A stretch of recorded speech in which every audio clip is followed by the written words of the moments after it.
प्यारे बच्चों, आज मैं आपको सुनाती हूँ एक चींटी और टिड्डे की कहानी। एक चींटी थी, वो कहीं जा रही थी। रास्ते में एक टिड्डा मिला। टिड्डा कहने लगा, चींटी बहन ज़रा रुक जाओ। चींटी रुक गई, पूछने लगी, क्या बात है? टिड्डे ने कहा, मीठी मीठी हवा चल रही है, आओ बाग में खेलें। चींटी ने कहा, मैं कैसे खेलूँ, मुझे दाने इकट्ठे करने हैं। जब बरसात आएगी तो छोटी छोटी चींटियाँ क्या खाएंगी? मुझे घर भी ठीक करना है, बरसात के पानी से घर टूट सकता है।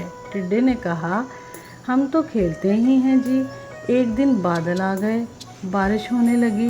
टिड्डा भीगता हुआ आया, चींटी का दरवाज़ा खटखटाकर कहने लगा, चींटी बहन मुझे भी अपने घर में थोड़ी सी जगह दे दो, मैं बुरी तरह भीग गया हूँ। जब तक बारिश रहेगी इस वक्त तक यहाँ रहूँगा, फिर चला जाऊँगा। चींटी बोली, भाई टिड्डे, तुमने सारा साल काम नहीं किया, तुमने अपना घर नहीं बनाया, मुश्किल वक्त के लिए अनाज भी जमा करके नहीं रखा। जाओ, मैं तुम्हारी मदद नहीं कर सकती। जो सुस्ती करे इसकी सज़ा यही है। टिड्डा गिड़गिड़ाया, चींटी बहन इस बार माफ़ कर दो, आगे से मेहनत करूँगा।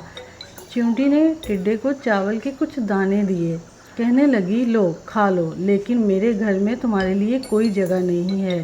टिड्डा रोती शक्ल लिए हुए चला गया। अगर आपको कहानी पसंद आई है, वीडियो को लाइक करें, शेयर करें और सब्सक्राइब करें।